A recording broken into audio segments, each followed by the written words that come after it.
जय हो। बोले सिद्ध बाबा की जय हो। विभीषण का राज्याभिषेक किया। लाओ कथा को लंबी पहुंचा दें वहीं पर। समय 5:30 हो चुके, आपके 15 मिनट और लेंगे। विभीषण का राज तिलक कर दिया, समुद्र का मान मर्दन किया। 3 दिन हो गए समुद्र के किनारे।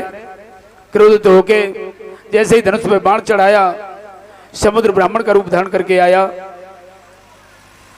प्रार्थना की, क्षमा करो महाराज, आपके सेना में नल और नील नाम के 2 बंदर हैं। बालापन में संत का श्राप था, लेकिन वो वरदान में बदल गया। उनके परस किए गए भारे तरी हैं जलद प्रताप तुम्हारे। पत्थर तैरने लगे, पानी में पुल बन जाएगा, आराम से आप पार हो सकते हैं। 5 दिन में सज्जनों पुल बनकर के तैयार हो गया। पहले दिन 14 योजन, दूसरे दिन 20 योजन, तीसरे दिन 21 योजन, चौथे दिन 22 योजन, 5वें दिन 23 योजन। इस तरह से 100 योजन का पुल 5 दिन में बनके तैयार हो गया। समुद्र पार पहुंच गए महाराज। और जैसे ही भगवान शंकर ने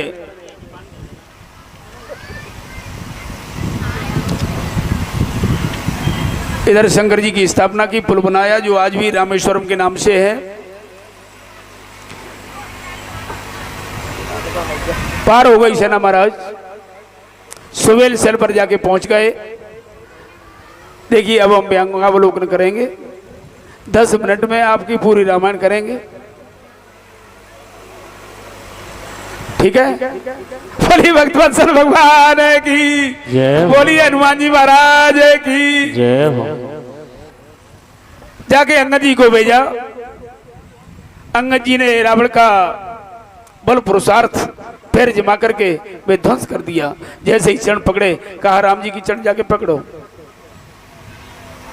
तुम्हारा कल्याण हो जाएगा। वहां से युद्ध प्रारंभ हुआ। पहले दिन लखनलाल जी और मेघनाथ का युद्ध हुआ। लक्ष्मण जी को शक्ति लगी, बूटी लेने हनुमान जी गए। रात ही रात में हनुमान जी जैसा देखो पूरे दिन युद्ध किया।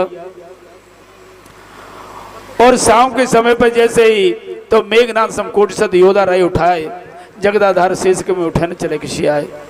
ऐसे जो करोड़ों मेघनाथ जैसे योद्धा उठा रहे थे लखनलाल जी को, लेकिन हनुमान जी ने उठा करके रामादल में ले आए, राम जी की गोदी में। और फिर वैद्यराज को लेकर आए, पर्वत घर सहित उखाड़ करके। और फिर उन्होंने उपाय बताया, संजीवनी बताई द्रोणागिरि पर्वत पर। बताओ कहाँ लंका का द्रोणागिरि पर्वत। गए हनुमान जी वहां, पूरे पर्वत को ही उखाड़ लिया, बताओ। और फिर उसके बाद अयोध्या के ऊपर आए, लखनलाल जी ने बाण मार दिया, पृथ्वी पर गिरे, पूरी पहचान बताई, सब कुछ बताया। और जैसे ही सूचना दी हनुमान जी ने कि लखनलाल की शक्ति लगी है, माता कौशल्या ने कहा उर्मिला तेरे पति को शक्ति लग गई। उर्मिला जी ने कहा देखिए उर्मिला का चरित्र इतना दिव्य चरित्र है। यह लड़ाई 2 की थी, लक्ष्मण और मेघनाथ की नहीं थी। सती उर्मिला की और सती सुलोचन की लड़ाई थी, जिसमें जीती उर्मिला जी। दरवाजे पर खड़ी हैं, 14 वर्ष होने को आए। जिस समय राम लक्ष्मण जानकी बन के लिए जा रहे थे, उर्मिला जी को पता चला।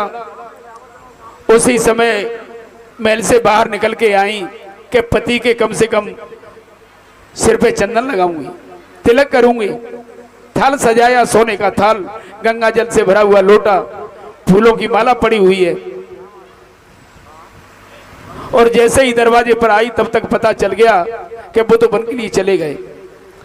उर्मिला जी ने संकल्प कर लिया कि 14 वर्ष तक मैं घर में प्रवेश नहीं करूंगी, यहीं दरवाजे पर खड़ी रहूंगी। वहीं टकटकी लगा के उर्मिला जी देख रही हैं। और जैसे ही मां कौशल्या ने कहा, बेटी उर्मिला, तुम्हारे पति के शक्ति लगी है। उर्मिला जी को किंचित भी उदासी नहीं आई चेहरे पे। उन्होंने कहा, मां, मेरे पति को कुछ नहीं हो सकता, क्योंकि मैं जो हाथ में, जो थाली में दीपक जल रहा है, इसकी ज्योति कम नहीं हुई।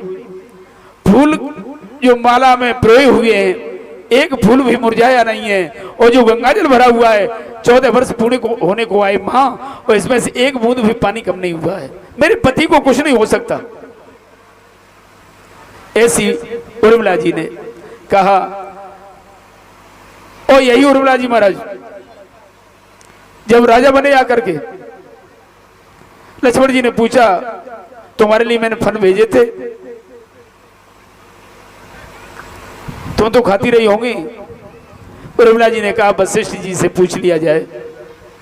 आप प्रत्येक दिन भेजते थे और 14 वर्ष में आपने 5110 फल भेजे महाराज। लक्ष्मण जी ने बताया। उन्होंने कहा, गिन लीजिए। वशिष्ठ जी टोकरी उठा के लाए, उसमें 5103 फल थे। 7 दिन तो भोजन किया होगा, फल खाए होंगे। महाराज आपने भेजे नहीं, आप ही सत्य सत्य बताइए। तो वहां लक्ष्मण जी ने बताया, हाँ मैंने ही गुरुदेव, मैंने ही 7 फल कम भेजे थे। प्रथम वास तमसा भयो, दूसर सुरसर तीर, नहाए रहे जलपान कर सिंह सहित 2 वीर। तमसा नदी के किनारे पहला विश्राम, दूसरा गंगा जी के किनारे केवल स्नान किया और जलपान किया। हमने उस दिन फल नहीं भेजे। तीसरे दिन अयोध्या से गई भरत जी, तो मुनि कहें जल काहुन लीना। वशिष्ठ जी के कहने से किसी ने पानी भी नहीं पिया, तो उस दिन आपके लिए नहीं भेजा। चौथे दिन जब जनकपुर से आए सभी, तो व्रत निरंबुत दिन शब कीना, सब बिना जल के रहे सब। 5वें दिन जानकी जी का हरण हो गया। तो उस दिन मैंने, दोनों भैया विलाप करते रहे सुबह से शाम तक, किसी ने भोजन नहीं किया, तुम्हारे लिए भी फल नहीं भेजे। 7वें दिन, 6वें दिन मेरे शक्ति लग गई, तो उस दिन सुबह से मैंने कुछ खाया पिया नहीं और फल नहीं भेजे। और आज ये 7 फल इसलिए कम पड़ रहे हैं कि आज जो हम आए हैं अयोध्या के लिए, तो खुशी के मारे आज भी हमने न कुछ खाया और न कुछ भेजा। बोली भक्तवत्सल भगवान की। ऐसी उर्मिला जी, लखनलाल जी की शक्ति लगी। हनुमान जी पहुंच गए, वैद्यराज ने उपाय किया, तुरंत ही लक्ष्मण जी खड़े हो गए। युद्ध हुआ। दूसरे दिन रावण का वध हुआ, तीसरे दिन मेघनाथ का वध हुआ। इस तरह से सभी का वध करते हुए इतना संग्राम हुआ महाराज, पूरा लंका कांड भरा पड़ा है इसमें, रामचरितमानस में। बड़ा भयंकर युद्ध हुआ हथियारों के नाम।